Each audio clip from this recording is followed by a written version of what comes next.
Bueno, hola, buenas tardes. Hola Ángel, ¿Qué tal, David? ¿Todo bien? muy bien, qué bueno poder verte. Gracias. Me alegro. Bueno, vamos a empezar, así por respeto a la gente que fue puntual.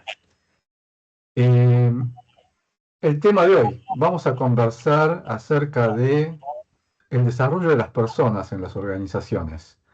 Entonces, ahí tienen, bueno, Germán nos puede decir qué significa Shitori, pero No me pidas tanto, Ángel. bueno, Hito quiere decir personas y Zukuri es producir o básicamente o construir. Así que es el arte de desarrollar personas, si nos ponemos un poco más metafóricos. Y esto viene en complemento de lo que muchos deben conocer en la parte de manufactura, etcétera, en donde se habla del arte de producir, que es Monozukuri. Mono son cosas y zukuri es construir, producir. Entonces, en general muchas veces nos concentramos, sobre todo en las empresas de manufactura, pero también las de servicios, en lo que hacemos, en lo que entregamos al cliente y a veces nos olvidamos un poco de la parte humana que es necesaria para poder entregar ese valor a los clientes. Al menos hoy todavía, 28 de octubre de 2025, ya pronto vamos a tener los robots con inteligencia artificial que van a estar haciendo las cosas por nosotros, para bien, o terminando como Terminator. Pero bueno, mientras tanto hoy todavía necesitamos gente para funcionar en las organizaciones, sea para entregar hamburguesas, dar un servicio eléctrico, de gas, utilities, o producir cosas y entregarlas a nuestros clientes. Entonces, vamos a tratar de empezar a entrar un poco en ese tema. Entonces, siempre empiezo por acá. Tenemos un mundo complicado, en donde algunos hablaban de un mundo buca o bica, o más recientemente de un mundo Bani. Y ahí, bueno, todas las características de nuestro entorno que es complicado. Y dentro de esa complicación están nuestras organizaciones, nuestras empresas, donde trabajamos. Y esas empresas se tienen que adaptar a todo esto que es complicado. No es un mundo estable en donde uno sabe cuál es la proyección del mercado, en donde sabe que va a vender durante los próximos 10 años lo mismo, que los productos no cambian, etcétera. Eso quizás podía ser más o menos razonable o tenía ciclos de productos con tiempos un poco más largos algunas décadas atrás, pero eso fue cambiando. Y hoy es como que tenemos disrupciones importantes, cambios importantes que van trastornando las cosas y van cambiando el mercado, el ámbito, el entorno en el que nos desenvolvemos. Y entonces de ahí, para compensar todo eso extraño que ocurre fuera de la organización que controlamos, lo que uno empieza a decir es, bueno, paradigmas hacia adentro. Tenemos que tener una organización ágil. Uy, entonces lo que nos dicen es, necesitamos tener una agilidad en la organización, empoderar a la gente, tener un aprendizaje continuo dentro de la organización, tenemos que ser innovadores, creativos, etcétera. Y todo esto en el discurso es fácil, o por lo menos suena muy lindo, pero después cuando lo tenemos que llevar a la realidad empiezan las complicaciones. Y la cosa es cómo hacemos todo esto. Entonces aparecen diferentes sistemas, métodos, etcétera, sistemas de gestión en donde dicen, bueno, acá tenemos la solución, hay que hacer todo esto. Tenemos que implementar el sistema de Toyota, copiarlo, hacer calidad total, hacer lean, excelencia operativa, ser ágiles, un montón de cosas. Y empezamos a meter todas esas cosas o algunas en la organización como para poder enfrentar esos nuevos paradigmas. Y ahí entonces uno trata de bajar eso un poco a qué es lo que estamos haciendo y dice, bueno, esto es básicamente el cuadro de mando integral y las cuatro perspectivas. A mí me gusta siempre tomar el formato del cuadro de mando integral, aunque la empresa no lo tenga y tenga algo similar o parecido para gestionar. Lo importante es tener esa secuencia lógica para entender las cosas. Entonces uno dice, bueno, en general la empresa existe, la organización existe para tener una finalidad, ganar plata, por ejemplo.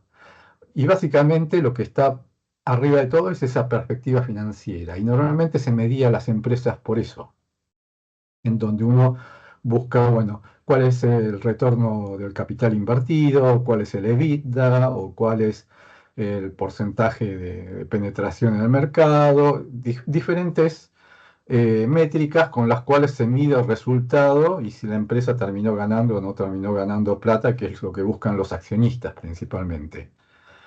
Después tenemos en la secuencia del cuadro de mando integral, para poder lograr esos resultados financieros, esas ganancias, esas ventas, tenemos la perspectiva del cliente, o sea, ¿qué tenemos que entregarle, qué valor tenemos que entregarle al cliente para que podamos ganar plata y tener esos resultados? Entonces ahí tenemos que empezar a ver cómo gestionar al cliente, cómo satisfacer al cliente, qué cosas tenemos que hacer. Y eso es todo lo que uno trabaja en la parte del cliente, qué valor, qué servicio estamos entregando, qué productos estamos entregando al cliente. Y gracias a obtener esa satisfacción vamos a lograr los resultados de arriba. Para lograr esa preferencia del cliente, para poder entregar un valor, para que nos prefiera a nosotros y no a la competencia, lo que tenemos que es bajar un escalón más y tener nuestras actividades tienen que ser buenas, las actividades internas dentro de la organización, para que podamos satisfacer al cliente. Entonces, tenemos que ver lo que llamamos la perspectiva de procesos internos del negocio. ¿Qué cosas tenemos que saber hacer bien en la organización para poder satisfacer al cliente, para que podamos conseguir los resultados financieros que quieren los accionistas? Y normalmente pareciera que está con eso, todo está completo y uno dice, bueno, tenemos los procesos y con eso entregamos valor y con eso vamos a tener contactos a los accionistas, pero esos, esos procesos internos funcionan con la organización que tenemos, con la gente que tenemos. Y para que los procesos funcionen bien y podamos ser excelentes en esos procesos y poder brindar lograr esa satisfacción, tenemos que desarrollar la organización a la gente, tener una buena coordinación, hacer que la gente pueda, en cada uno de los lugares de trabajo que está, poder llevar adelante esos procesos que son críticos para que podamos entregar el valor al cliente. ¿Hasta acá vamos bien? Es la lógica de cómo Vamos debería perfecto. funcionar. Se va a venir a buscar así los bajo del auto. Sí. Así lo venía a buscar, pues estaba esperando que me entregaran la remera, pero no terminaron, así que venía a buscarme. ¿Sí? Ah. Bueno, entonces eso es un poco lo que uno debería estar teniendo y viendo cómo, qué ocurre en el negocio y cómo debería dirigirse y alinearse internamente y decir qué cosas tengo que hacer. Entonces, a la larga, empezamos a encontrar una relación entre cómo satisfacer a los dueños, a los accionistas, brindar los resultados y llegamos a, tenemos que desarrollar la organización para que los procesos funcionen bien, para que podamos entregar ese valor. Entonces ahí estamos viendo la parte, si quieren, humana de estos sistemas que tenemos que tener para poder entregar valor. Y acá aparece el señor Taichi Ono. Este es el ingeniero, el padre de lo que es el sistema de producción Toyota. Entonces es el que inventó todo ese sistema. O por lo menos la cabeza principal. Y una cosa interesante que decía en alguna de las conversaciones que tenía con otros expertos es, cuando empezaron a a sobresalir justamente lo que era la industria automotriz japonesa a partir de los 80, empezar a invadir con autos Estados Unidos, etcétera. En vez de ser los japoneses que iban a ver cómo hacía Ford, empezaron a ir los de Ford y otras empresas a ver cómo hacían los japoneses para producir los autos.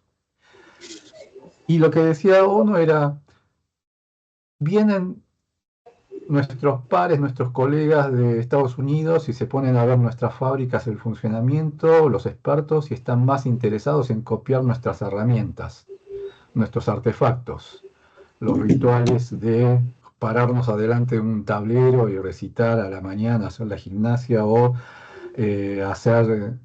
utilizar tal tipo de reporte, el reporte A3 para los problemas, etc.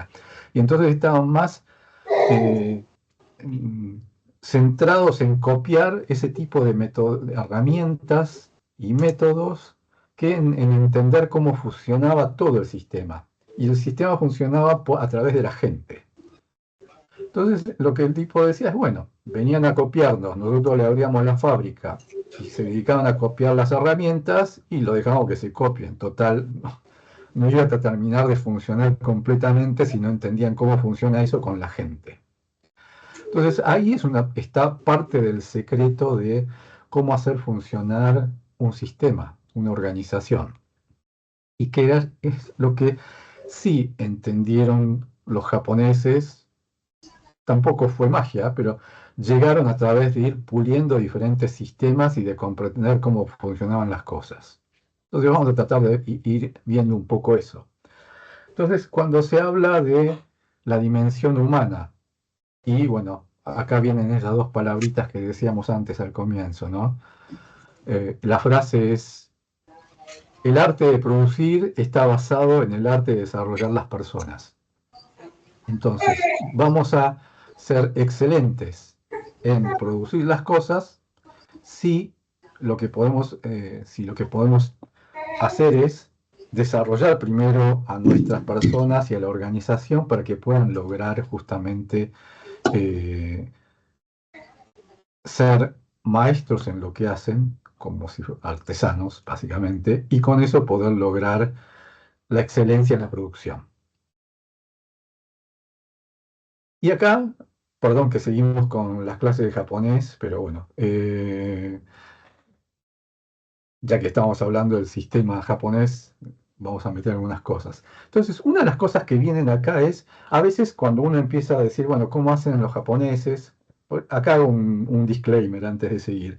Cuando hablamos de los japoneses es general, o por lo menos lo que conocemos como sistema de gestión japonés, etc. No es que todos los japoneses se comporten igual y que todos manejen las empresas de manera excelente, porque hay de todo. Entonces, tampoco es perfecto. Entonces, cuando uno empieza con esto, a veces dicen, bueno, no, eso lo logran porque son japoneses, acá esto no va a funcionar. Y en realidad, el tema no es si uno tiene los ojos más rasgados o no, o la cultura, sino lo que importa es cuál es el contexto en el que uno está trabajando, qué son los condicionamientos y restricciones que uno tiene y cómo uno puede adaptarse, reaccionar o tomar contramedidas contra eso que tiene alrededor y poder romperlo o poder adaptarse y seguir hacia adelante. Entonces, copiar un método de alguien que se tuvo que adaptar a otra situación puede ser que no nos sirva. Si uno no entiende qué restricciones, qué condicionamientos, etcétera, tenía esa gente que inventó ese sistema. Porque si no estamos copiando un sistema que está adaptado a otra situación y cuando uno lo trae acá dice, ah, lo copié pero no funciona.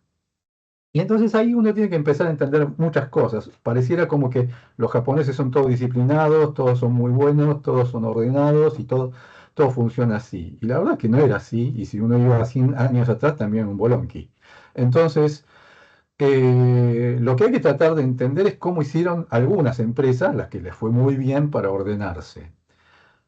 Y entonces uno dice, no, es la cultura. Y si uno va con la cultura, que también era distinta, podría decir, bueno, qué sé yo, si vamos por el lado de la cultura, tenían una cultura muy verticalista, eh, porque toda la tradición durante milenios era tener el emperador y tener todos los caciques abajo, y no llegaba a ser un sistema de castas, pero era algo en donde estaba bastante dirigido de arriba hacia abajo. El emperador era Dios y de ahí hacia abajo, con lo cual había cierta obediencia y ciertas reglas. Entonces, en estructuras así, si uno dice, bueno, esa era la cultura, pensar en culturas donde se puede, uno dice, no, no, en los sistemas de producción japonés hay empoderamiento de la gente y la gente puede probar y opinar y no se lo castiga y qué sé yo, y parecería un tanto distinto a esa idea que tenemos vertical. Lo mismo, qué sé yo, vayan a decirle a un samurái o un guerrero que este, lo obligan a que se haga el harakiri, de qué empatía o de qué empoderamiento. Bueno, sí, lo estamos empoderando para que se suicide, pero no, no casa eso con lo que uno dice debería ser lo que recibieron en la cultura. Ahora sí, hay cosas que vienen en la cultura y que tenemos que entender para entender por qué pueden hacer ciertas cosas y están acostumbrados a ciertas cosas.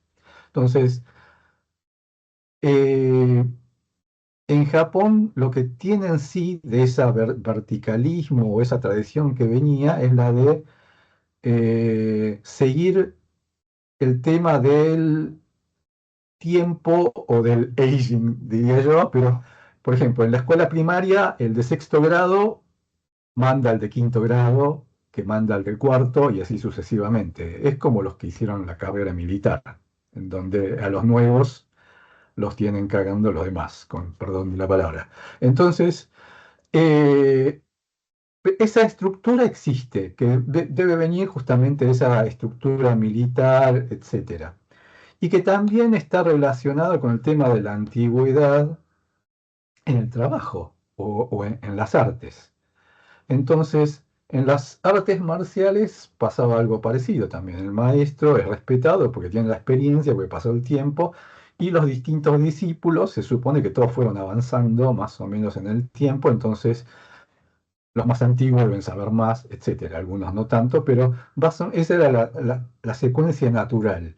Y entonces eso sí está muy imbuido. Y eso se replicó en el trabajo. Entonces, hubo ciertos acuerdos después de la posguerra en donde hubo acuerdo entre empresa, sindicatos y los reguladores o del gobierno, de las agencias de promoción de la industria del gobierno, en donde dijeron, bueno, no se raja cualquiera así nomás, sin causa, salvo que se mande algún error o algún delito. Y en general, cualquier optimización que se hiciera en las fábricas, por ejemplo, no implicaba reducir personal. Meter automatización, meter máquinas automáticas, no implicaba despedir gente. Entonces, todo ese tipo de reglas o acuerdos que había, hacían que hubiera cierta estabilidad y la gente dijera, ah, yo puedo proponer mejoras, porque no es que propongo la mejora, ahora hace falta la mitad de gente y nos rajan a la mitad, sino que había ese acuerdo de, bueno, seguimos mejorando y la gente va a poder producir, vamos a vender más o más barato, lo que sea, y la gente va a seguir siendo necesaria. O por lo menos ese era el sistema que estaba pensado. Y eso hace que los trabajos se conviertan casi en vitalicios. La gente cuando ingresaba terminando el técnico a los 18 años o a los 22 cuando terminaba la facultad. Y entonces es como que, así como venían todos reguladitos con eh, el, el de sexto grado mandando sobre el de quinto, cuando egresaban de la facultad en marzo del año o del colegio secundario técnico, ingresaban en abril, entraban todos juntos en las grandes empresas. Y entonces de ahí empezaba su carrera y era como que seguían con ese tema de el ir eh, ganando antigüedad en el lugar, ahora en el trabajo. Y si hacían todo bien y no se mandaban ningún problema, iban a jubilarse ahí adentro. Entonces, teniendo ese tipo de pensamiento, uno empieza a entender un montón de cosas, de cómo funcionan las fábricas. Entonces, no es que eran todos obedientes, sino que tienen un trabajo casi asegurado mientras no hagan cosas raras y pueden entonces hipotecarse para tener su casa, asegurar el colegio de los chicos y un montón de cosas. Y entonces, no es que todos sean muy obedientes, pero siguen con cierta idea y proponen mejoras para la empresa y la relación es distinta. Entonces, dentro de eso, hay sistemas que pueden funcionar mejor que en otros lugares. Entonces, cuando uno trata de transportar eso, tiene que pensar en, bueno, si estoy con condiciones distintas, ¿qué otras cosas tengo que cambiar? Entonces, eso va a pasar con, si alguien trabajaba en una automotriz en Japón, una vez que entraba, bueno, era como que iba a jubilarse ahí. Entonces, o en alguna subsidiaria si no llegaba, pero básicamente era trabajar en ese tipo de cosas, allá adentro. Entonces, su carrera es todo adentro. Entonces, invertir en la educación, en la formación de la gente es importante. Esa educación la dan los mismos jefes, los líderes, con ese sistema de el de sexto grado mentorea al de quinto. Ahí adentro en el trabajo, el supervisor o el líder mentorea a su equipo y lo forma, además de ser el que conduce el equipo. Entonces, toda esa estructura es la que está funcionando para transmitir la forma de producir. Entonces, cuando uno viene a este Shuhari, bueno, eso entró muy de lleno. Cuando uno habla de artes marciales, ese tipo de cosas, estas tres ideogramas significan el grado de avance en la maestría en un arte. Entonces, el primero, el símbolo que está más a la izquierda es Shu, que es seguir. Entonces es aprender las formas básicas.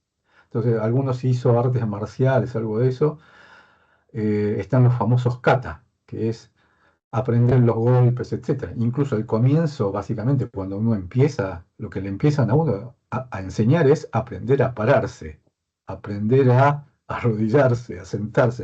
Entonces uno dice, pará, aprender a caminar. Y uno dice, no, pará, ¿a qué vine yo acá si vine a aprender combate? Y no, lo que se empieza es desde formas básicas de saber cómo pararse para poder moverse, etcétera, y ahí básicamente ir incorporando formas establecidas y se tienen que hacer de la manera en que están inventadas. Entonces, esa es la primera parte, la de seguir estrictamente formas establecidas. Cuando uno empieza a dominar eso, lo que dicen es, las neuronas empiezan a juntarse de una manera y ya uno no tiene que pensar cómo hacer ese golpe o ese movimiento, porque empieza a salir solo. Cualquiera que haya practicado música, deportes, otras cosas, sabe que al principio cuando uno está más pensando en cómo hacer el movimiento, cuando lo empieza a practicar y lo practica y lo practica y lo practica, se graba y entonces esa se convierte en una especie de habilidad adquirida y eso empieza a salir automáticamente. Eso es lo que se busca con ese entrenamiento. Después viene lo que llaman jaja, es separarse. El ideograma, ese simbolito del medio, la parte izquierda significa piedra y la otra que está más a la derecha, cuero. Es como que uno rasga y separa. Entonces, cuando dicen uno empezó a aprender ya y todo eso básico lo sabe, lo que dicen es ahora tenés que empezar a separarte, a buscar tu forma de hacer las cosas. Y entonces ahí es donde uno puede empezar a experimentar, romper las reglas, pero no por romperlas, sino buscar cómo adaptar las cosas a su manera, a su forma de ser, a su estilo. Y finalmente, trascender, eso es adquirir la maestría para crear ya cosas en donde dicen, bueno, en las artes marciales dicen el flujo, no tenés que hacer nada y básicamente cuando el otro viene a atacar, uno sabe qué hacer y sale solo y lo vence. No sé si están así, pero bueno, eso es lo que dicen. Entonces, esos son los niveles de grados de maestría que uno debería lograr. Esto se parece mucho a lo que uno puede estar pensando y ocurriendo en eh, el entrenamiento que uno puede estar dando dentro de la organización para hacer la soldadura, la pintura o dar un servicio. Entonces, en donde tiene que haber gente que está entrenando a los demás para hacer esto. Y esa transmisión es la que debería funcionar para dar el servicio. Hasta acá, para que yo no siga hablando solo. Comentarios, preguntas.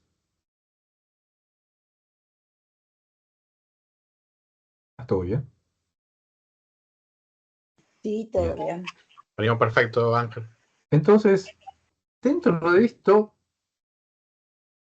parecido, o la adaptación que les llegó en base a eso que venían teniendo como forma de maestría en las artes, en la producción, etcétera, eh, les llegó desde Estados Unidos de vuelta en la posguerra algunos sistemas de cómo entrenar a la gente en el trabajo, en las fábricas.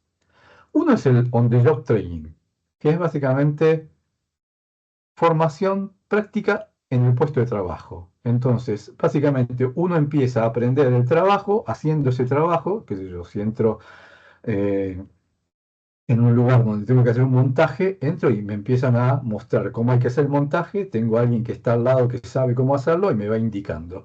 Y la cosa es, aprendés no en la academia, sino aprendés directamente en lo que tenés que hacer.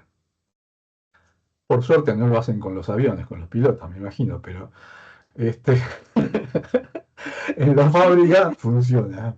Lo ponen ahí simulando un costado al principio y después ya lo meten en la línea.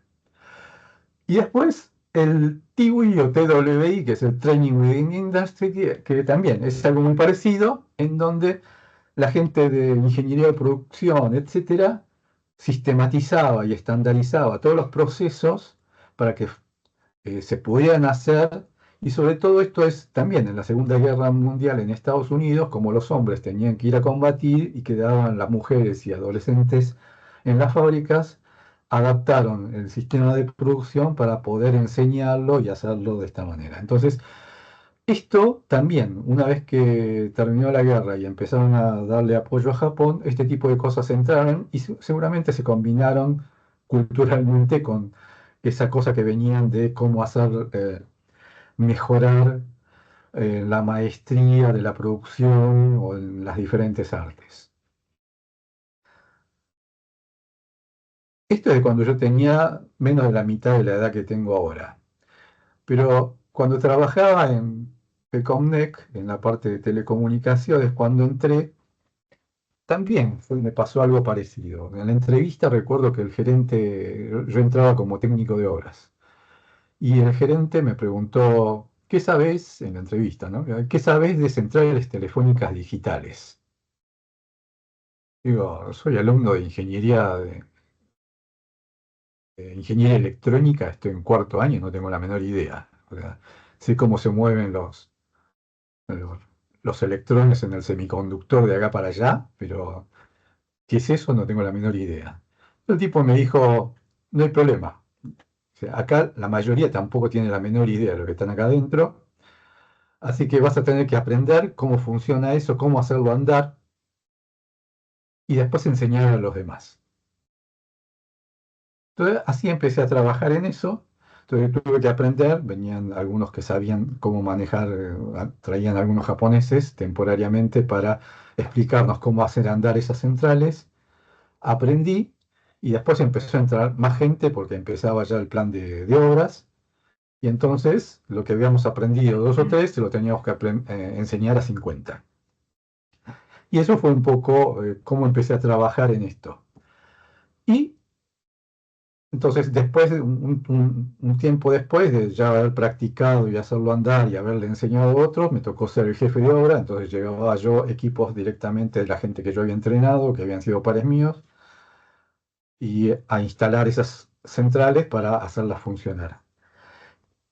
Después de dos o tres ya me empezó a aburrir eso, entonces se armó otro equipo en donde decían, bueno, mira, ¿te interesa? Vamos, ya que tenés práctica en cómo hacer funcionar la central, queremos desarrollar una central nueva. Entonces le sacaban todo el sistema de computación grande que tenía, las computadoras eran grandes, de la central, y le metían, así como ven en la foto, una PC que controlaba eh, la central telefónica para áreas rurales. Era un desarrollo raro y la cosa era sacar toda la parte costosa del software y el computador grande que controlaba la central telefónica pública y hacer una de baja capacidad para 1.000, 2.000 abonados para áreas rurales, cooperativas en el país. Fue algo medio chiflado, porque estamos hablando a fines de los 80, comienzos de los 90. En Argentina, desarrollar una central y el software, y de hecho era tan loco que, de vuelta, como les decía antes, las condiciones, el entorno crean las condiciones. Y así que tanto NEC, o sea, nosotros, como Siemens en Argentina, estamos compitiendo desarrollando ese tipo de centrales acá. Y después, bueno, ambos tuvimos ese producto para que se venda en otros países. Entonces ahí también me tocó ser de los 2 o 3 primeros que empezaron a trabajar en el desarrollo de software de esa central. Después ya éramos un equipo de 15, etcétera, a los que también hubo que explicarles cómo funcionaba eso que habíamos desarrollado. Y de vuelta, transmitir lo que uno sabía hacer y liderar ese equipo. Un tiempo después, entonces ya, ahí, como había que vender esa central, esto es, por ejemplo, es una foto en Acapulco, en México, en una exposición. Entonces, estaba ya casi como promotor, ingeniero de ventas de esas centrales. Entonces, a medida que iba aprendiendo cosas, aparecían desafíos nuevos y eso era como que era natural hacer. Y eso es un poco lo que los japoneses te van llevando a hacer, o el sistema japonés. De decir, bueno, tenés que aprender y eso no es tuyo. Lo tenés que enseñar a los demás para seguir haciendo crecer al resto de la organización. Entonces, ese es un poco, si se ponen a ver, el que escribió el libro de Toyota Way, Jeffrey Laker, tiene como 20 libros, pero el más interesante es el que habla del liderazgo de este tipo de sistemas. Y ahí lo que justamente el tipo dice es, algo importante es entender cuáles son los valores de la empresa, de la organización, y primero, dice, el líder tiene que tener compromiso con el autodesarrollo. O sea, tiene que estar aprendiendo constantemente. Segundo, tiene que entrenar y desarrollar a los demás, a su equipo. Esa es la segunda función. Y después tiene que dar soporte a las mejoras en el Kaizen diario y después alinear al equipo con el resto de la organización. Entonces, básicamente ese es el laburo del líder. Y es así como funcionan en las empresas. Esta es otra foto, lo hago para no irme demasiado en lo teórico, pero un tiempo después me tocó estar, ahí estaba ya en ingeniería de producto, como había desarrollado el software y demás, el paso siguiente lógico fue ir a la parte de ingeniería de producto para consolidar ese producto para que se fabrique y se venda. Y en un momento, la corporación NEC, como se venían las privatizaciones, y después venía ya habían venido Telecom y Telefónica, entonces cambiaba el panorama. Hasta entonces, NEC, Siemens le venían vendiendo a Entel al privatizarse, operadores europeos. Cuando uno miraba a los operadores Telecom o Telefónica que tenían, ellos tenían como proveedores no a Siemens y a NEC, sino que tenían a Alcatel, a Ericsson, a proveedores que eran vecinos de ellos. Entonces, el tema era, bueno, ahora nos rajan a todos y nos quedamos sin trabajo. Entonces, NEC empezó a organizar y se venían las privatizaciones en Sudamérica, etcétera. Entonces, para NEC era importante empezar a hablar con Telefónica y otros operadores. Entonces dijeron, bueno, hay que hacer una presentación de la corporación de NEC en España, a Telefónica.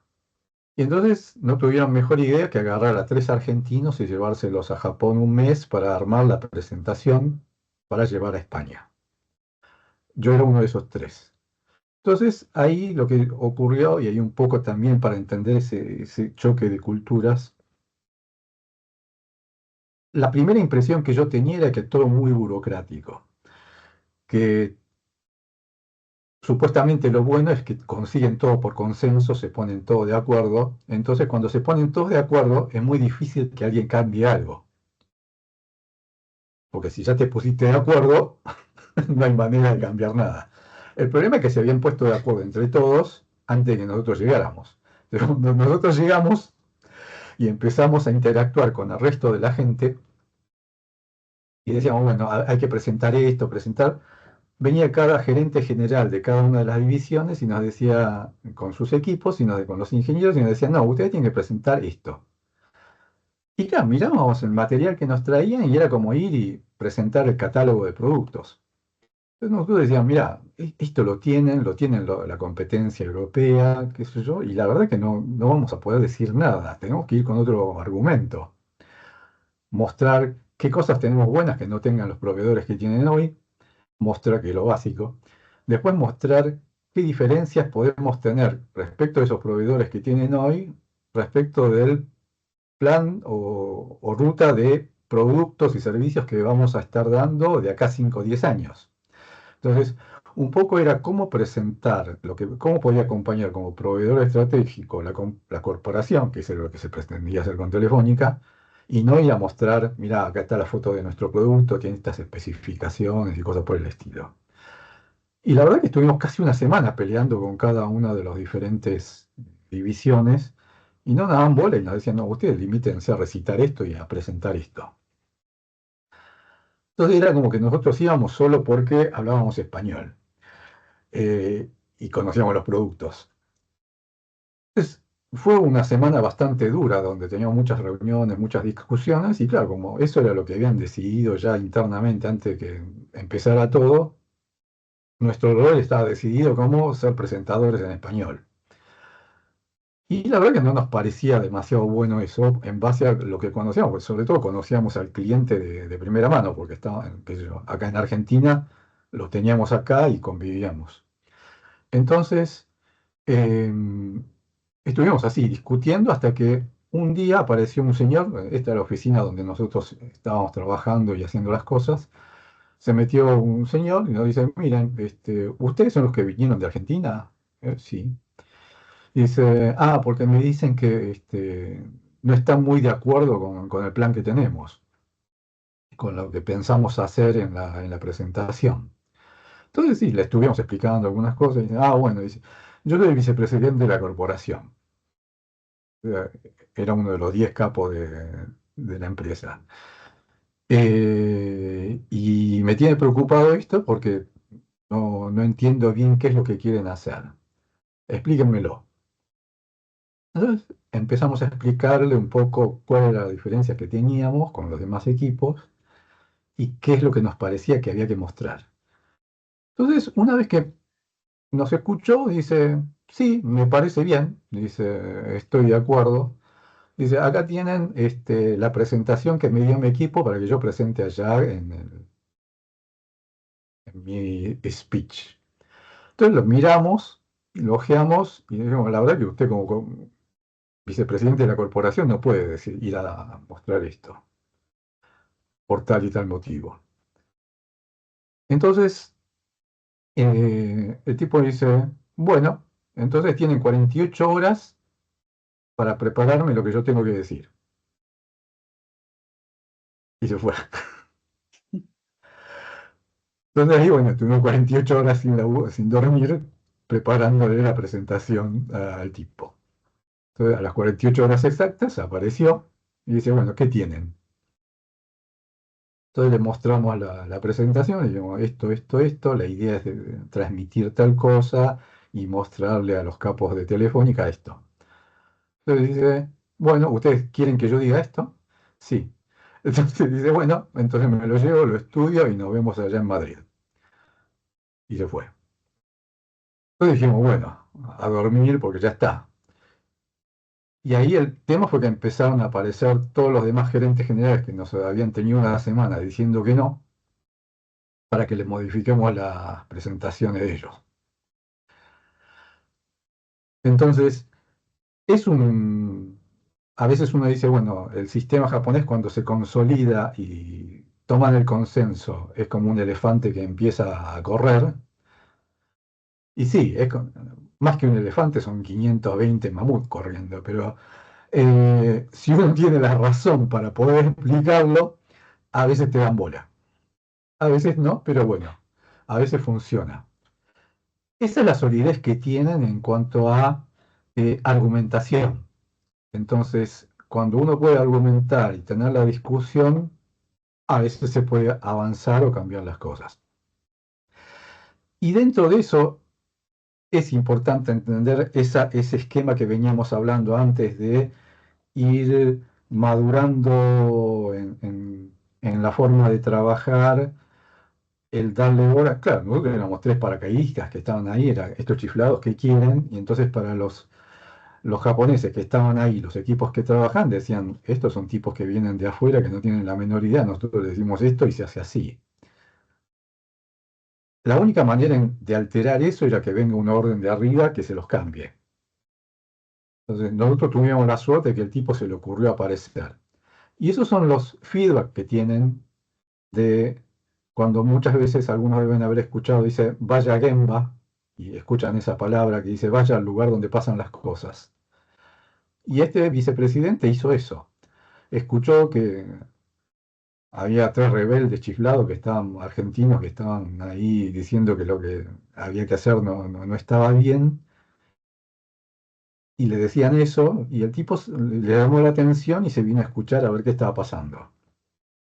Entonces, ese tipo de cosas puede ocurrir, a veces bien, a veces mal. A nosotros, bueno, por suerte no nos rajaron y nos dio bola, pero ese tipo de estructura es la que funciona. Entonces, hay que entender a veces que dentro de eso se hacen esos sistemas. Entonces, claro, cuando uno dice, vamos a implementar 5S, vamos a implementar círculos de calidad o lo que sea, relativamente es fácil porque baja la orden de arriba hacia abajo y se hace.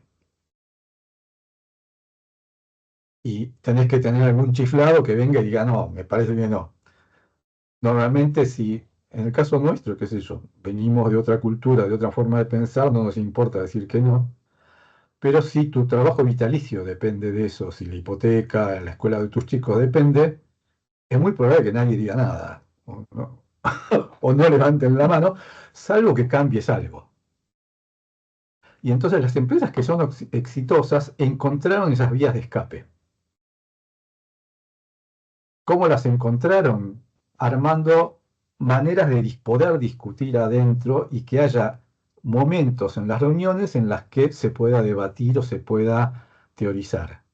Hay otras en las donde se reporta y si acá se reporta no tenés manera de decir cambiar las cosas, porque están todos esperando que es casi como si fuera un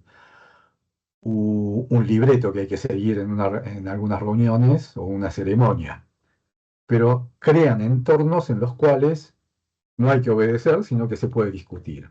Y entonces esos mecanismos son los que hay que utilizar y que terminaron derivando en esas reflexiones, esas revisiones en los sistemas eh, eh, ágiles que vienen justamente de empezar a incorporar esos momentos de discusión en donde la gente puede hablar o opinar.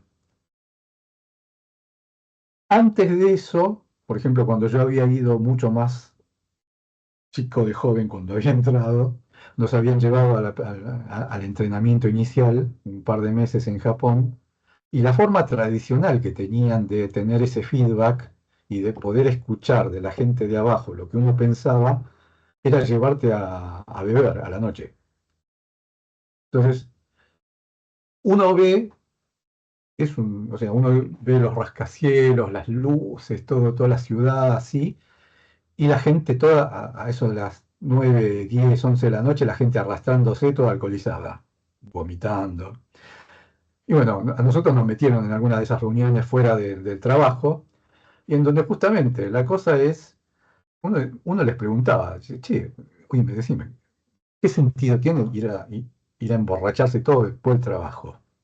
Y me decían, es la válvula de escape y la manera que el jefe tiene la manera de poder escuchar lo que piensa la gente de él. Digo, ¿y quién se lo va a decir?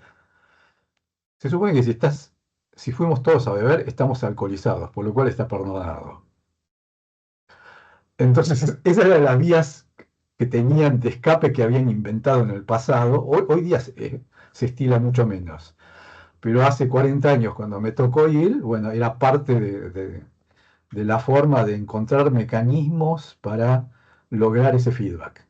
Entonces, de vuelta, pensar, digo, voy a copiar eso acá en Argentina y voy a agarrar la herramienta y traerla acá y me voy a chupar cerveza con mi equipo, después al salir del proyecto, sería una estupidez. ¿Por qué? Pues no tiene nada que ver, porque acá vos vas y nadie del equipo aguanta nada, sino que van y te tiran todo por la cabeza y te discuten. Entonces, ¿para qué vas a ir a tomar algo después del trabajo?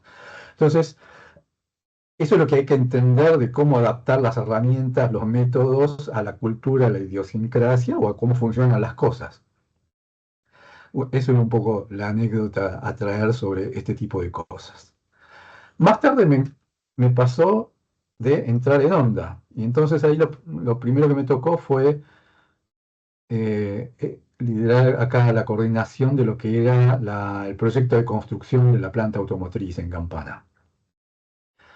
Y entonces, ahí donde ven ese terreno a la izquierda, logramos construir la planta para hacer autos y después empezaron a salir autos de ahí.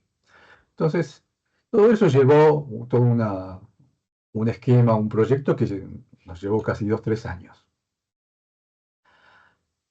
Y un tiempo después, no, antes de eso voy a explicar esto.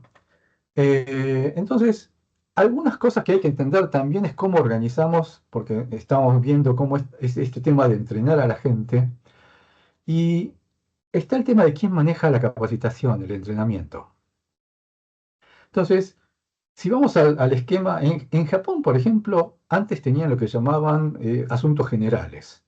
Entonces, lo que no era operación, la parte administrativa, estaba concentrada en alguna oficina y ahí se hacía lo que era antes liquidación o administración de personal y todo ese tipo de cosas. Entonces, todo lo que era entrenar a la gente se encargaba de la operación. ¿Por qué? Porque venía con esa idea del artesano que le enseñaba a sus discípulos y todo eso, y lo que vino después de la guerra de decir, bueno, los ingenieros o la oficina de ingeniería es la que le dice a la gente, a los operarios, cómo tienen que producir. Entonces, es como que estaba medio separado lo que era capacitación o entrenamiento, formación y desarrollo de la gente. Todo eso, inclusive desarrollar a las personas, estaba metido en la operación. Mucho más recientemente empezó con más copiando Occidente, empezar a pensar más en recursos humanos y ese tipo de cosas en las organizaciones japonesas. Si nos vamos del lado nuestro, antes también teníamos la oficina de personal, la que hacía la liquidación de sueldos y todo lo que hoy llaman la parte hard de recursos humanos. No existía tanto la otra parte, y es cierto que también mucha parte de esa capacitación que tenía que ver más con la manufactura o ese tipo de cosas lo hacía la operación. Entonces, recién cuando empezó a necesitarse más otro tipo de competencias, no tan operativas, qué sé yo, liderazgo, negociación, y qué sé yo, entonces ahí empezó a formarse más esa parte de recursos humanos que era la de entrenamiento, desarrollo de la organización, etcétera. Ahora también creo que eso llevó un poco más a separarse demasiado de la operación, porque era como que se entendían otros mundos. Entonces, lo que hacía la parte de talento, de recursos humanos, etcétera, era como que estaba muy disociado de lo que hacía la operación. Y entonces empezaron a haber problemas de entendimiento o de cómo hacer para entender los problemas que tiene la operación, pero que tenían que estar ligados con recursos humanos. Y entonces ahí aparecen los famosos HRBP, ¿no? Los business partners, que normalmente al final es agarrar a alguien de- de la operación para convertirlo en alguien que esté más cerca de recursos humanos y tener un puente. Pero eso es porque no se entiende, básicamente. Entonces, me tocó uno de esos roles así medio raros.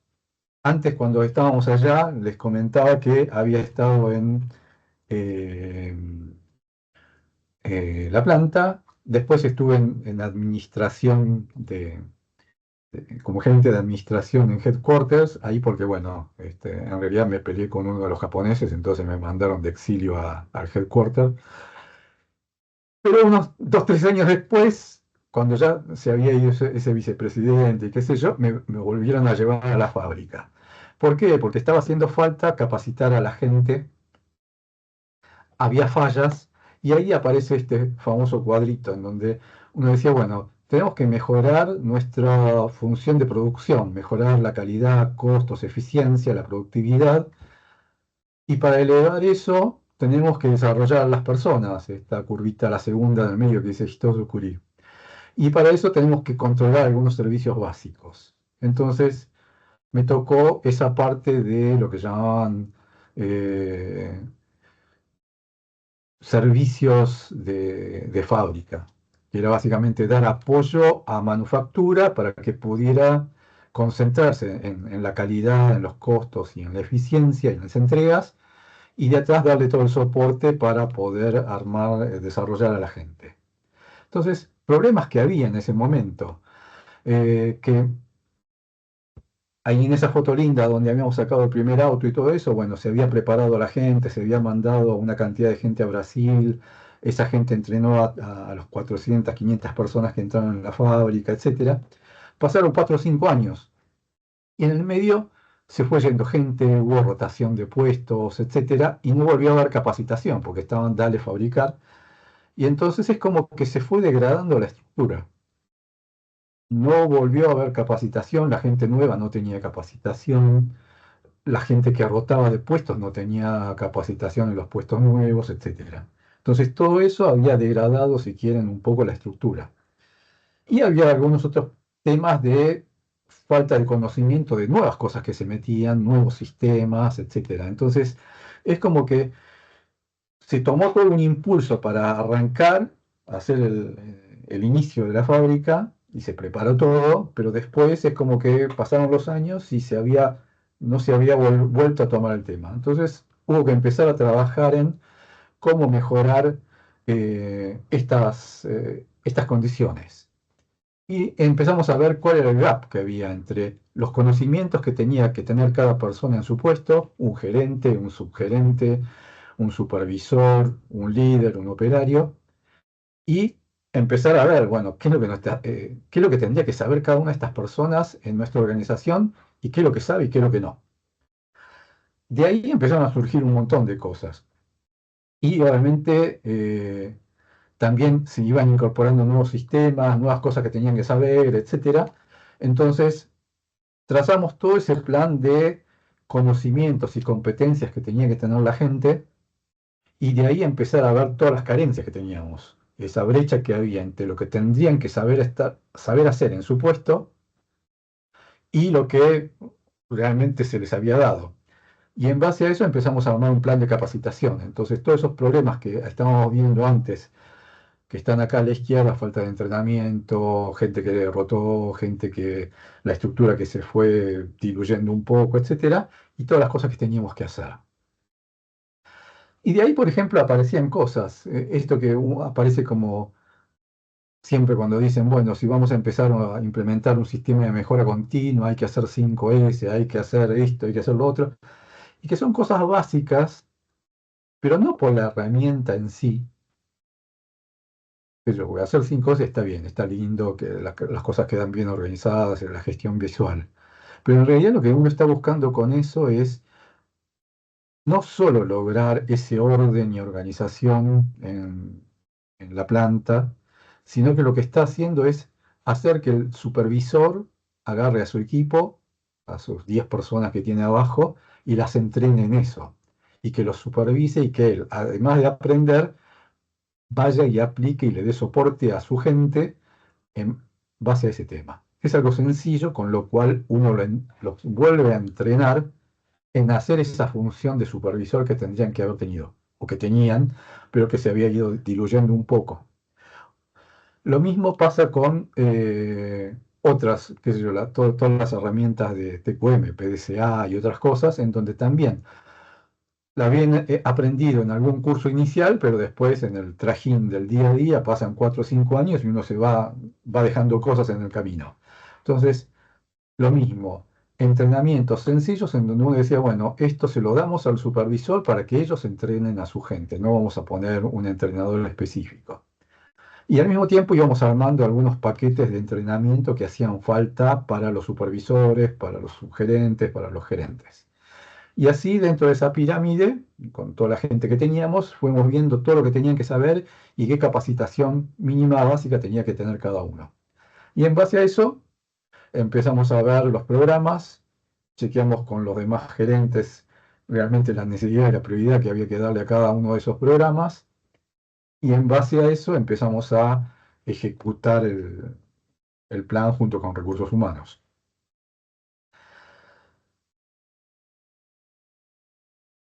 Y acá viene la pregunta que alguno me preguntó cuando se anotó. Me dice, ¿y qué pasa cuando no tenemos nada de eso? O sea, cuando estoy en Argentina no tengo japoneses y no tengo ese ADN. ¿Cuál es la dificultad principal que uno tiene cuando trata de empezar a inculcar mejora continua o tratar de mejorar la productividad, buscar excelencia operacional y empezar a aplicar alguno de esos sistemas?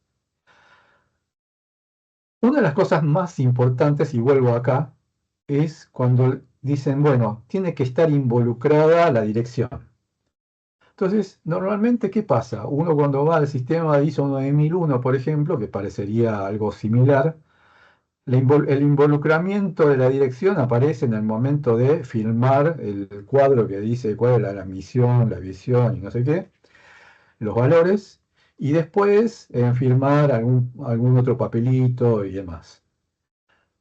Y en realidad tiene que ser algo que va un poco más allá de eso. Entonces, cuando volvemos acá y los resultados que busca tienen que involucrarse realmente en el sistema para que funcione. Y acá viene justamente este tema del Shuhari que habíamos dicho antes. La dirección tendría que ser la experta en hacer andar las 5S, en hacer andar la resolución de problemas, en PDCA y hacer las reuniones de reflexión, etc. Perdón, alguien tiene el micrófono abierto.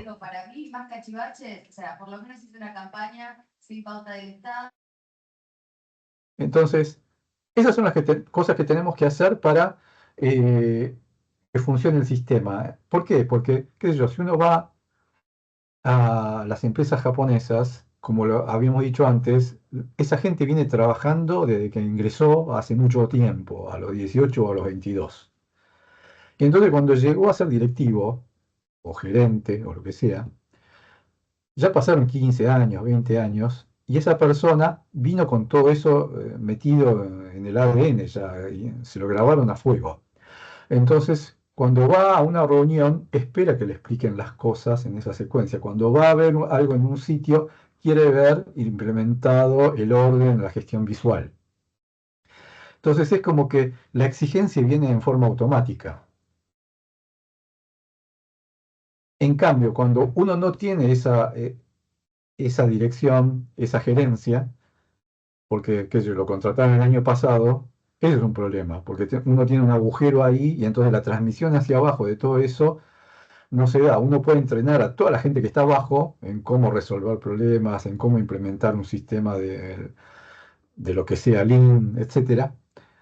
Pero después el que se sienta a hacer la evaluación, si no sabe cómo hacerlo, están sonados. Porque todo eso que presenten puede entender la mejora, etcétera, pero no les va a poder dar soporte. No va a poder encontrar nuevas perspectivas, cosas para desarrollar. Entonces, lo primero que hay que hacer es meter a la gerencia, a la dirección en el sistema, para poder replicar el sistema. Porque si no, sin la cabeza en el sistema no funciona. ¿Cómo hacemos eso? Obviamente que hay que darles participación y que uno le tiene que explicar lo que está haciendo. Ahora, por ejemplo, no sé si conocen el reporte A3, la forma de presentar los problemas, etcétera, cuando uno resuelve. Y entonces ahí, en el caso, a ver, un segundo, en el caso de los reportes A3,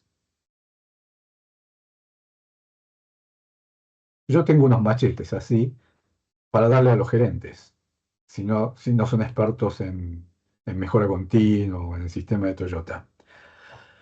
Entonces, cuando la gente presenta un problema, una mejora que hizo, la tendencia que tienen normalmente es de ir y meter el dedo en un tema técnico. Y yo lo que digo es aguantate con eso, no hables de eso, porque ese detalle que lo hagan tus jefes, y que lo chequen con sus equipos. Sino como gerencia, como dirección, lo que hay que hacer es concentrarse en cómo sacar más provecho de ese aprendizaje que hizo la gente resolviendo un tema, haciendo una mejora.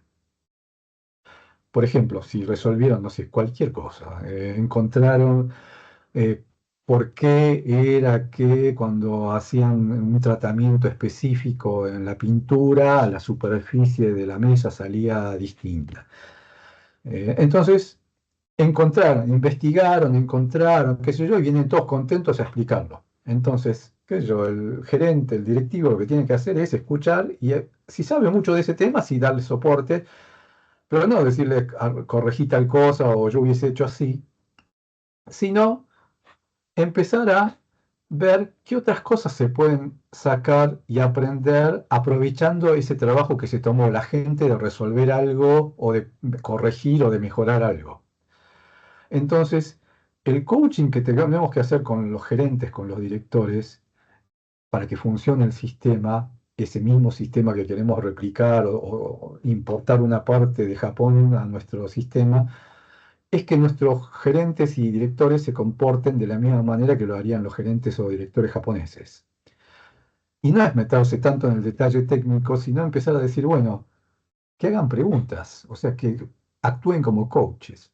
Y entonces digan, bueno, qué buena la solución que encontraron había contaminación y entonces con la pintura o encontraron que en los reprocesos están lijando y se oxidaba. Aprendieron eso, buenísimo. ¿En qué otros procesos los demás que están escuchando pueden utilizar esto que aprendieron ellos? O sea, aprendieron algo, ¿cómo hacemos para replicar esto en otros lugares para que no vuelva a pasar en otros lugares algo parecido? Revisar vacíos en los procesos. Normalmente cuando pasan estas cosas, como estábamos diciendo antes, al hacer un tratamiento de un defecto, terminaron lijando y entonces esa parte que lijaron se le fue el tratamiento y se oxidó. Entonces, lo que saben hacer es bien el proceso normal y se los entrenó en eso, pero el desvío no estaba tabulado, no estaba previsto en el procedimiento de cómo tratar ese desvío. Entonces lo hacían de la mejor manera porque decían, bueno, che, apareció una mancha acá, ¿cómo hacemos para corregirla? Entonces, cuando uno empieza a encontrar agujeros, lo que tiene que decir, bueno, buenísimo que encontraron ese agujero en el procedimiento. Tenemos que contemplar para la próxima vez, para que no nos pueda pasar, cómo hay que tratar ese agujero que teníamos en el procedimiento y completar el procedimiento. Y entonces, la chance del gerente o del director es decir, los demás, ¿en qué otros lugares tenemos agujeros? O ustedes que estuvieron revisando, mientras revisaban su problema, ¿vieron otros agujeros en el procedimiento que no eran pero que pueden causar otros problemas? Y lo mismo, bueno, ¿qué aprendieron usando el método? ¿Qué aprendieron en el know-how? No tenían la idea de que la placa tenía un tratamiento, un fosfatizado especial. Bueno, llamaron al proveedor, se enteraron, aprendieron que no lo tenían que lijar y que lo tenían que tratar de otra manera. Todo ese tipo de cosas son las que tienen que registrar y compartir con el resto, porque esa es la manera en que se logra el aprendizaje en la organización. Y eso es el rol principal de los líderes dentro de la organización. Entonces, no tienen que aprenderse de memoria el reporte A3, que eso lo resuelve la gente que tienen abajo, pero sí cómo hacer para que ese sistema siga funcionando y se amplíe y exprimirle todo lo que puedan hacer. Yo siempre digo, si no, cuando alguien te presenta un problema, le tenés que hacer por lo menos estas 7 preguntas. Entonces del provecho que sacaron de arreglar este problema, vas a sacar 7 veces más provecho con lo que pensaron y con las cosas que hicieron. Entonces, la cosa es cómo exprimo más todo eso y hacer que la gente vaya aprendiendo. Porque uno no tiene la respuesta, uno está preguntando y lo que está generando es que la gente vaya a ver otras cosas que pueda mejorar, arreglar, etcétera. Entonces, muy importante es cuando empezamos a implementar este tipo de herramientas en donde decimos vamos a ser más ágiles, vamos a hacer reflexiones, vamos a hacer aprendizaje, etcétera, es buscar el rol exacto que tiene que tener la gerencia y la dirección para meterse en ese proceso en el cual tienen que ayudar al resto de la organización a aprender.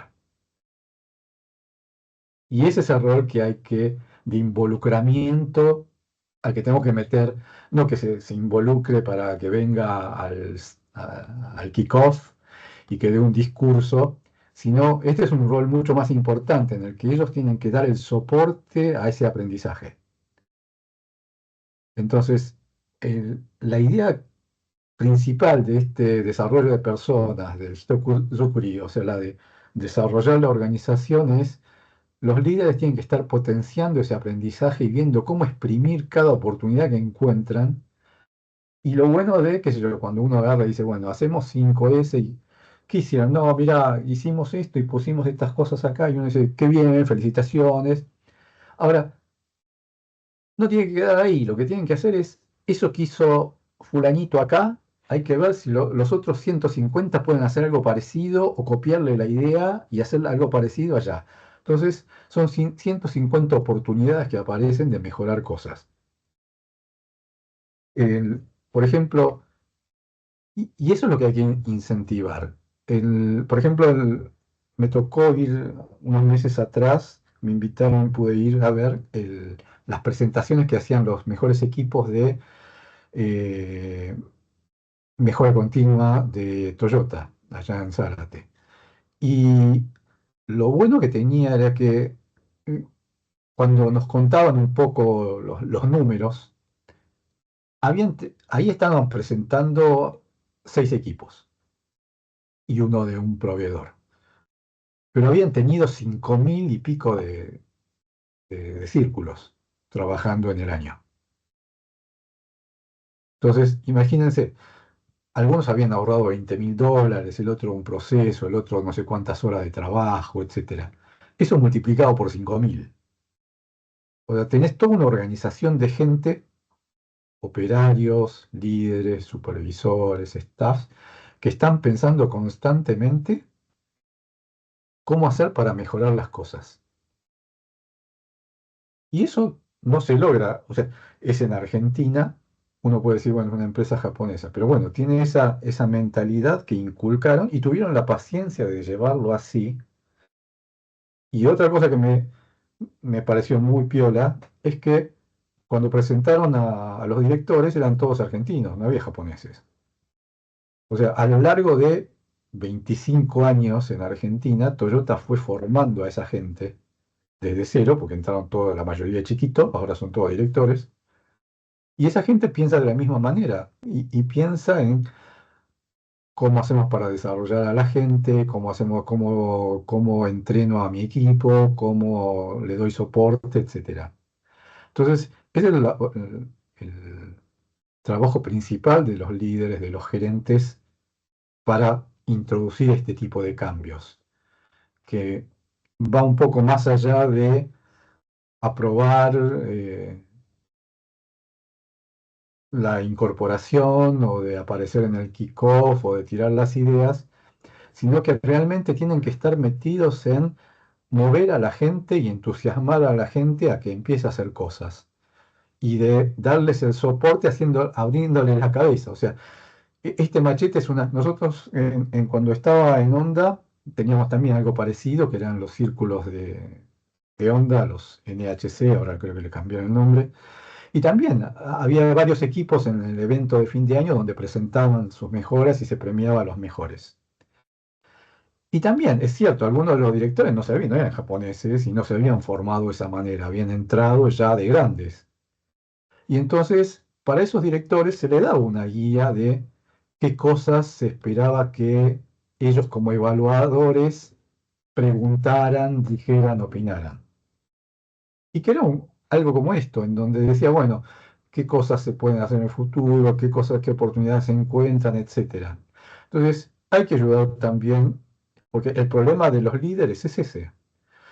Uno tiene que, al mismo tiempo que aprende, cuando uno decide de la nada y decir, no tenemos todo ese sistema y lo queremos meter, el de excelencia operacional, TPM, lo que venga. Los operarios tienen que aprender eso, pero los líderes tienen que aprender eso y cómo darle soporte a sus operarios. Los supervisores y jefes tienen que aprender cómo darle, además de ser expertos en eso, o sea, todo ese yujarí que lo vimos, el operario empieza desde el yu, pero el tipo que de golpe cayó como gerente paracaidista tiene que ser casi experto. Y entonces tenemos que darle el soporte para que pueda hacer eso. No va a poder, y tiene que hacer todo eso en mucho menor tiempo. Entonces tenemos que pensar en cómo adaptarlo para que pueda hacer, no va a poder hacer todo de golpe. Obviamente, por algo llegó a gerente, por eso tiene esa habilidad y entonces muchas de las cosas las conoce. Lo que tengo que hacer es refrescárselas y en dónde poner el ímpetu o el foco. Sobre todo en dar ese coaching y entrenamiento a su gente para que lo vayan bajando. Bien, me pasé un poco, disculpen, pero bueno, quería redondear esa idea. Preguntas, dudas, comentarios. Ángel, buenas noches, gracias por tu explicación, muy clara. Además de Honda, hay otro lugar donde, y Toyota también, que estás poniendo ejemplo. ¿Hay otra empresa acá en Argentina donde vos hayas visto todo este tipo de cultura parecida a la que estás comentando de Toyota, o un lugar donde podamos también ver que cómo la cultura, a pesar de la cultura argentina, sí se puede trabajar de esta forma? Sí, hay muchas empresas que son argentinas y que no son de origen japonés y que están haciendo ese tipo de cosas. Entonces, eh, es básicamente la decisión de arriba de no solo incorporar en la parte operativa esta forma de trabajar y de pensar, sino de decir yo también me meto. O sea, es una decisión importante de la dirección, de meterse y hacerlo. Y así lo ves obviamente, son multinacionales argentinas, qué sé yo, Arcor, Techin, otras empresas también lo hacen. Y tenés empresas que, sin ser multinacionales, pero que son también nacionales y también lo están haciendo. Entonces no es imposible. Eh, eh, el tema creo que más importante es ese, de que desde arriba se va entendiendo cómo manejar ese tema de equilibrar la parte de la operación y la técnica con la parte de desarrollar a la gente. Y son herramientas básicas que existen, o sea que no son, que no van, no son nada complicadas ni nada difíciles. Entonces, para la dirección, para la gerencia es mucho más fácil hacer eso, pero sí uno les tiene que decir dónde se tienen que enfocar en hacer eso. Perfecto, perfecto. Bien, excelente. Gracias, Ángel. ¿Alguno que, no sé, quiera comentar lo que ve en su entorno o- Ángel, ¿qué tal? Buenas noches. Mucho gusto. Mi nombre es Fabricio. Antes que nada, gracias por la charla, muy interesante. Eh, a mí algo, bueno, que me apasiona de Lean y me encanta es una de las bases de la pirámide, es la filosofía y el trabajo a largo plazo.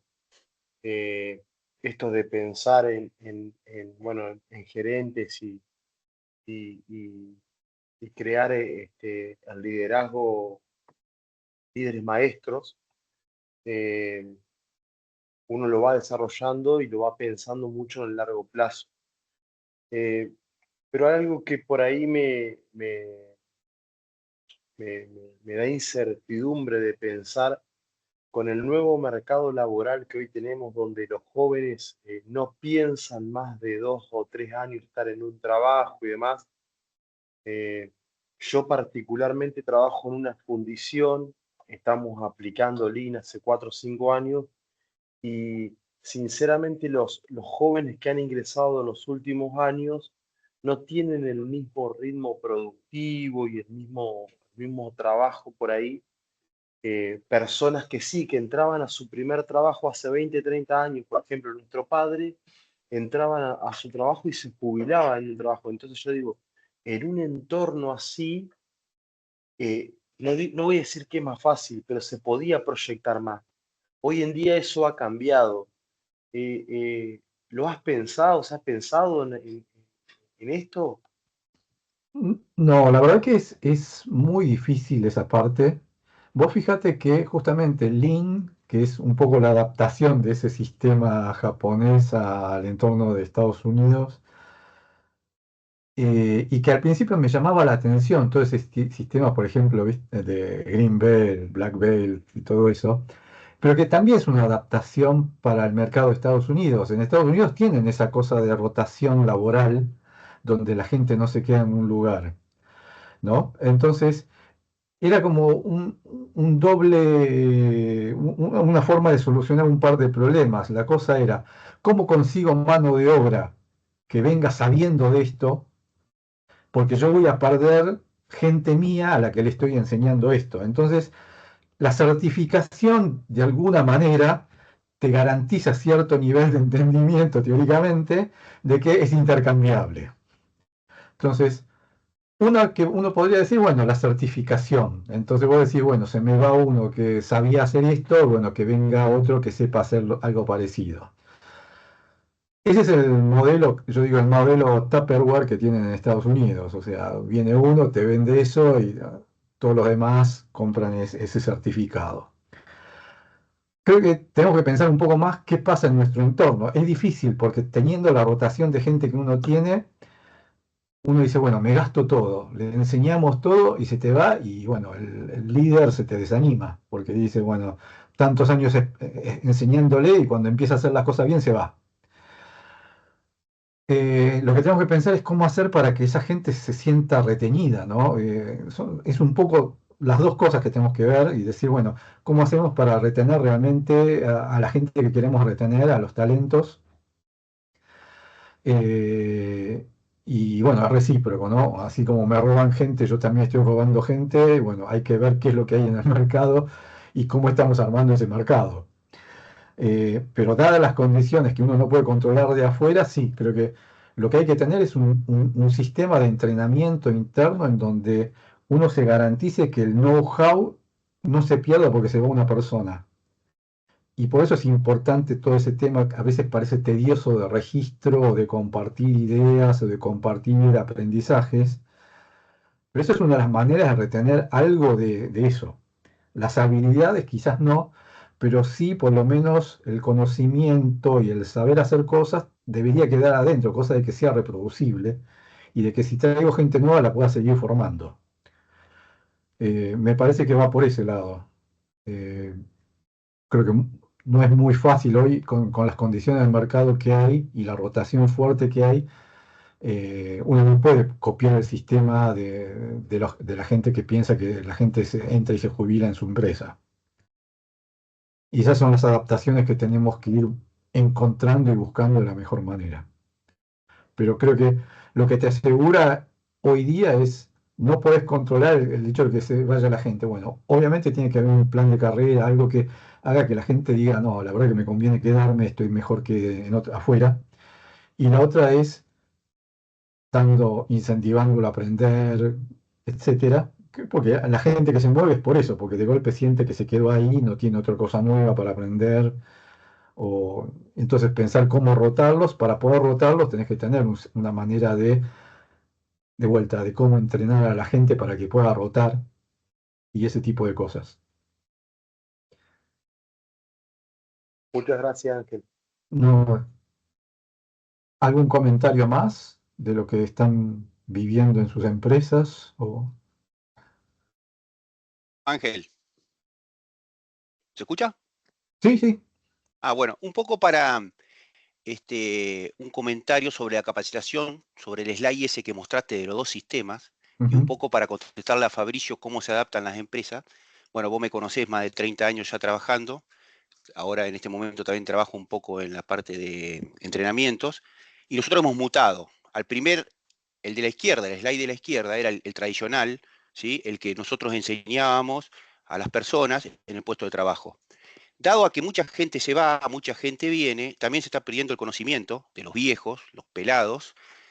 Entonces, adoptamos, yo te diría que los dos.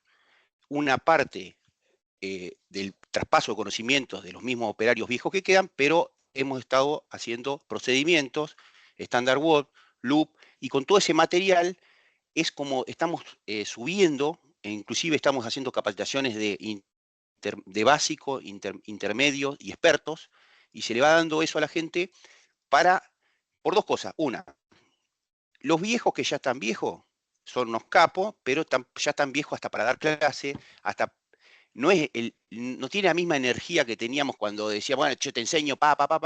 Y otra es el receptor. La gente de ahora, porque lo digo así porque yo entré hace 30 y pico de años, no sé qué quiere, porque sinceramente, o sea, antes nosotros preguntábamos, ahora no traen ni siquiera un cuaderno y un lápiz para anotar. Yo le digo, ¿cuánta RAM tenés? Porque yo tengo 30 años que explicarte, y bueno, vos me conocés, Ángel, y se me van un poco la espuma de la cerveza, pero entonces esa parte la tenemos que suplantar con procedimientos, ¿sí? Con feedback, exámenes, que tiene que aprobar al 80%, pero no es, o sea, va a seguir en carrera, pero es para saber si entendió o no entendió y todas esas cosas.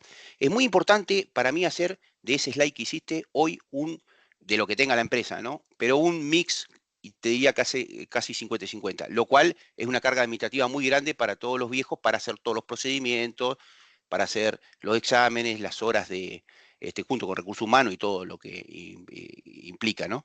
Pero bueno, ese comentario nomás, que nosotros tenemos que estar mutando a hacer ese tipo de cómo es, mixto en la parte de entrenamiento, ¿no? En el slide ese que vos pasaste. Así que Sí, ese era un comentario. gracias, es cierto, Nico.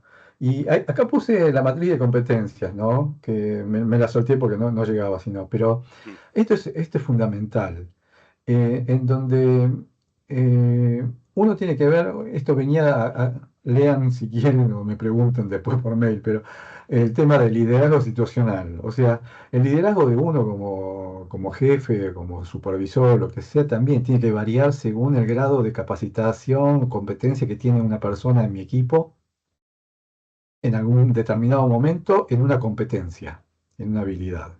Entonces, lo que dice esto es, yo tengo que liderar, o sea, si la persona está aprendiendo, que sería este cuadro rojo S1, por ejemplo, es un aprendiz, mi forma de liderar es directiva, le digo, le doy orden, hace esto, hace lo otro, agarrarlo así, qué sé yo. Después cuando la persona aprende, yo lo sigo, empiezo a darle coaching, entrenamiento. Entonces la persona ya va aprendiendo las cosas, pero sigo al lado mirando cómo lo hace, etcétera.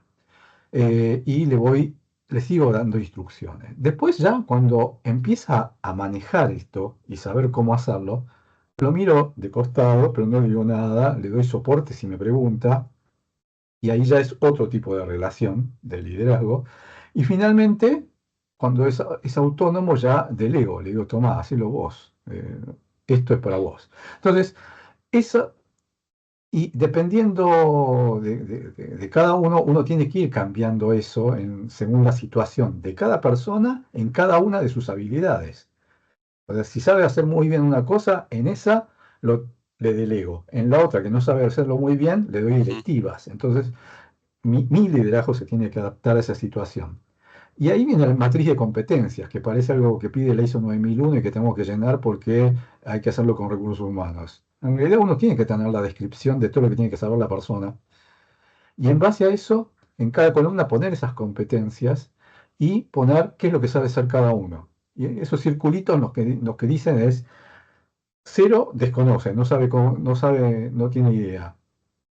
Un cuarto pintadito está aprendiendo.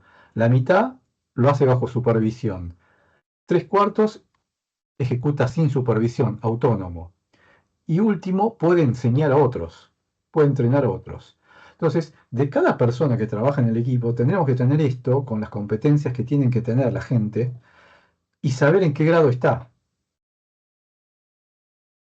Para eso sirve la matriz de competencias. Y eso que vimos recién del liderazgo situacional, de cómo el líder tiene que tratar y liderar a su gente, depende cada uno del color de cómo está pintado este circulito en esa competencia específica. Lo bueno de tener la matriz de competencias es que yo sé qué sabe hacer Fernando y qué cosas va a tener que aprender. ¿Quién puede reemplazar a Fernando de la competencia 5 cuando se va de vacaciones? Entonces acá miro y digo, Guadalupe no tiene idea, Macarena está en entrenamiento, Emilio está en entrenamiento. No tengo nadie que lo haga sin supervisión. Voy a tener que poner un supervisor cuando se vaya de vacaciones. Entonces, ¿y qué necesidad de capacitación, entrenamiento tengo? Miro el cuadro y empiezo a decir, acá tengo agujeros, porque si alguien me falta o hacemos rotación o se va de la empresa, tengo que tener preparado esto. Entonces, a simple vista, la matriz de competencias nos está diciendo todas las necesidades que tenemos. Y esto es fundamental para saber cómo tenemos que desarrollar a la gente, cómo prepararnos por si se nos va alguien, dónde tenemos los agujeros y cuáles son las necesidades de capacitación, entrenamiento que tenemos en nuestro equipo. Esto es algo que es fundamental, diría. Así que Sí, bueno, Ángel, la matriz sí, de competencias, Patricio habla, sí. debería estar hecha por cada puesto de trabajo. Entonces, de esa forma vos sabrías el día de mañana quién reemplaza a quién o cómo se puede reemplazar. Claro, depende un poco del tipo, de la polifuncionalidad que tenga la gente y los Sí. puestos, ¿no? Y la cantidad de gente que tenés. Por ejemplo, cuando yo estaba a cargo de montaje de autos, uno de los supervisores vino, claro, teníamos 60 puestos para ensamblar el auto, desde que entraba el chasis más pelado hasta que salía rodando hacia la pista en el último puesto. Y en los 60 puestos teníamos en cada uno una persona, son 60 personas. Toda la mañana, a las 8, empezaba el turno y era ¿quién falta? Y entonces faltó fulano y mengano. Entonces, puestos 57 y 28. Y claro, una matriz así de 60 por 70 más o menos es imposible de llevar y de mirar a simple vista. Entonces, a un supervisor, uno de los más piolas, se le ocurrió hacer lo que llamaba el álbum de figuritas. Y lo que tenían era la foto de la persona con el nombre y con estos circulitos los puestos que sabía hacer. Entonces en la pizarra teníamos toda la línea de montaje con los nombres, con las figuritas, y era bueno, el 52 faltó este. ¿Quién sabe hacer el 28? Y empezamos a cambiar con los líderes que teníamos y con los sueltos que teníamos. Entonces, dependiendo de la forma en que está organizada la producción, hay diferentes variantes que uno puede usar para que te puedan servir más o menos. Bien, creo que nos pasamos un cacho, así que voy a ir cortando por acá, salvo que tengan alguna otra pregunta, lo que quieran pueden quedarse, pero vamos a terminar. Espero que, bueno, se hayan entretenido algo o por lo menos se puedan llegar a dar alguna idea.